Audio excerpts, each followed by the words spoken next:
Thank you for watching this heart-to-heart reflection, and I'm coming to you with a blank slate because I've just this moment come in from having been to my local surgery to have some ulcers dressed on my legs, and something said, go and sit in front of the web camera and you will be given the word. So I come in trust, but my heart is guiding me to talk about the heart. What do we mean by putting on the mind and the heart of God? The heart of God, for me, is a compassionate, all-embracing, forgiving heart. I know that now, but it's taken many, many years and many relapses in my faith journey. And that was brought home to my heart when I watched a video that was sent to me by one of our community about the life of Saint Teresa of Calcutta, Mother Teresa, and how she began her spiritual journey as a Loretta nun. And 20 years on, she was guided to go and make a retreat, and during that retreat she sensed in her heart an overwhelming presence of God's love for the poor, for the marginalized, for those in Calcutta dying in the gutter. So she asked permission of her superiors, and I would imagine they probably thought she'd lost it. But she got permission to leave, and as a solitary, as a woman who dedicated her heart to God, to her loving Father, Mother God, she did amazing things without even questioning whether it was right or wrong. She just went straight into it. And the first person she came to that moved me to tears was an old man dying on the roadside, and his legs being eaten away by maggots. And she knelt down and bathed those legs and dressed them. And it was a Hindu priest who gave her her first shelter. And she went from strength to strength, because many of the young women that she taught at that private school run by the Loretta nuns in Calcutta followed her as novices and then young professed sisters. And to think that in a matter of 50 years she's got over 200 houses caring for the poor in 60 countries, and their vows forbid, interestingly, they forbid appealing for money. Sorry, that was the postman. They do not ask for funds. And they are truly Franciscan in their heart, because that's what St. Francis did. He went out to the lepers and the poor. He allowed his heart guide him, not his head. And as one who has nursed for 38 years, I guess I'm fortunate in that when I began my nursing career as a young nursing monk, we came from the heart, not the head. But when I qualified as a nurse, I had to come primarily from my head, where all the training was, and work within the parameters of safety. But on night duty, when I was a senior nurse in palliative care, I always came from my heart. My heart would always tell me who needed the most support, who was the most likely one to die that night. It is a heart it's a heart response that's nurtured in love, in prayer, in silence, in listening to the heart. For me, the heart is the heartbeat of God. And that's the wonderful thing about being on a spiritual journey. When you surrender your life to God, you're not giving it away. You're not running away. You're running towards freedom. That's what happens the moment you surrender your life, your mind, your body, your spirit, your ails, your aches, your pains, your worries and your fears. When you name them, when you bless them and let them go, something amazing happens to the heart. It is liberated. And it's set free from self. From being preoccupied by me, my wants, my goals, what people think of me. The heart, I keep saying, it is your teacher. It is a divine teacher. And it is the heart that will win souls for God through love. Like Mother Teresa in Calcutta, like Francis of Assisi, they didn't come at the poor, the lame and the marginalized with rhetoric and clericalism. No, they got stuck in. And they just did what was asked of them by their heart. Because they brought something very special to the world. They brought the real presence of a loving Father, Mother God in their heart. And it was that love that inspired them, empowered them. It takes a lot of courage to do what they did. I don't know if I would have the stomach, the strength or the tenacity of will to go into the ghettos of Calcutta and Hell's Kitchen. I would like to think at heart level I would do it with God's help, but my head would definitely say run a mile.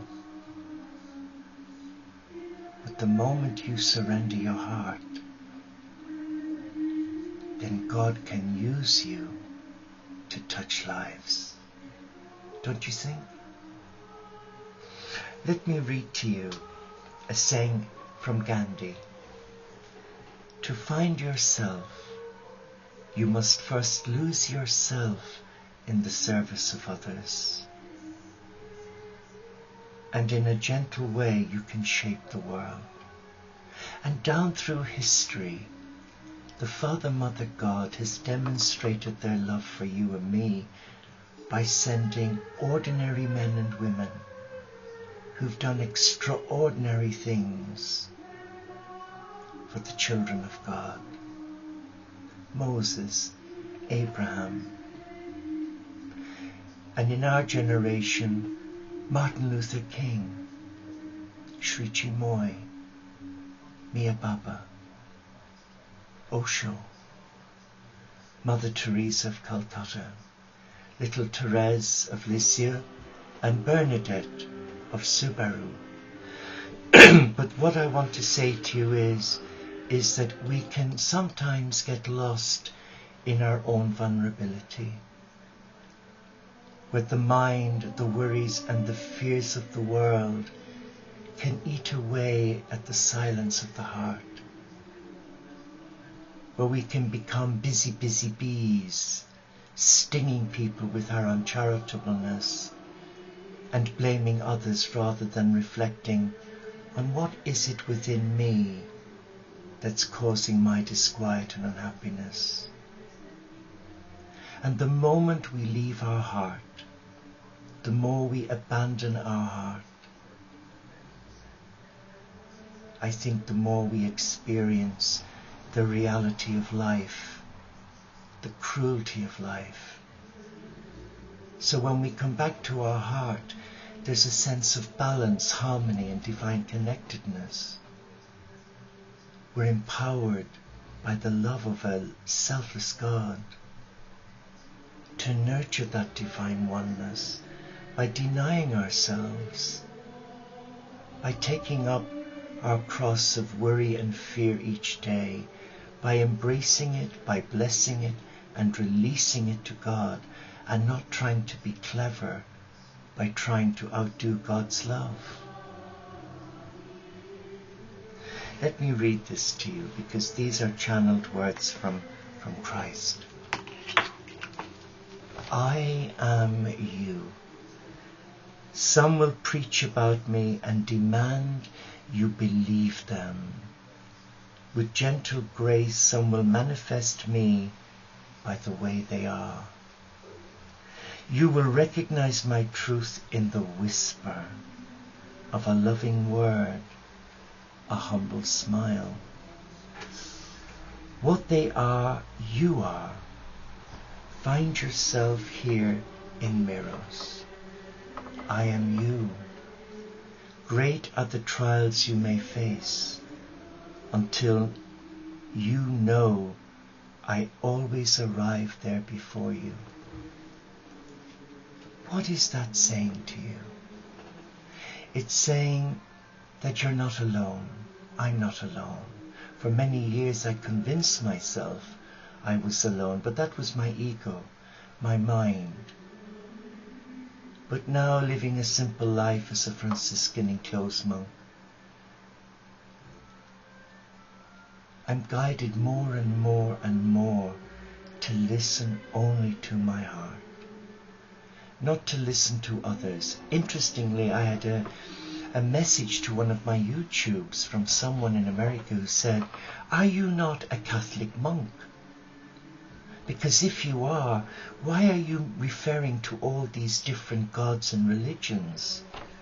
And I just happened to reply from my heart and said, yes, I am a Catholic monk, but the message given to my heart from Francis was to embrace all faiths, for they are the children of the same God, albeit by a different name, but still the same God.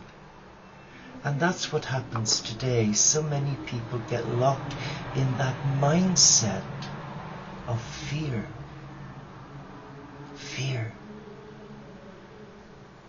Instead of stepping out of the fear and stepping back into the heart and sitting with the fear in silence and prayer and asking God for clarity. I'm not here to sit in judgment on you, whether you're a Hindu, a Buddhist, a Sikh, a gay or a straight man or woman. My role is to be of service. It's to walk with you as a prayer partner. And if, as the Pope Francis said recently, if your conscience is clear before God in how you are living your life and the God you pray to, if all is well within your heart, then who are we to judge? Don't you think there's been too much judgment? People passing comments on standards. This morning, before morning prayer, Brother Rob and I were talking, and he asked me to pray for a young Muslim woman who had discovered that she's a lesbian. She shared it with her family, and they immediately ostracized her. We are supporting a young Muslim man who shared with us that he's gay, and could we support him because he's no family now? I'm troubled when I hear this, because a family who say they love God and can do this to a child of God and their own child, are they really coming to God from their heart? Or are they coming with a lip service to God? For the commandment says to love the Lord thy God with thy whole mind, body and spirit, and thy neighbour as thyself. And whatever you do unto others, you do unto me, said Jesus. So if we discover a wrongdoing in a brother or sister, or their lifestyle choice doesn't resonate with our understanding of whatever it is we're supposed to live by, should we not put aside those judgments and try and focus on the woundedness of the person who needs empathy, understanding, a hand of friendship? I would like to think that the men and women who join our community to become oblates and monastics and dedicate their life to God from their own home, their monastery without walls, as an ambassador of peace, will come to you and me through their heart. They won't sit and pontificate, are you a Jew or a Muslim, a Christian or a Catholic monk?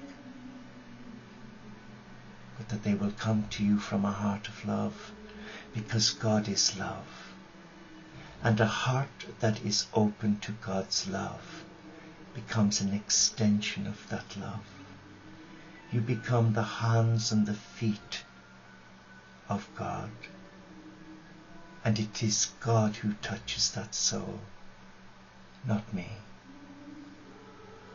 I hope in my sharing I've offered you some words of comfort. But I would say this to you. Come back to your heart. It is your divine teacher.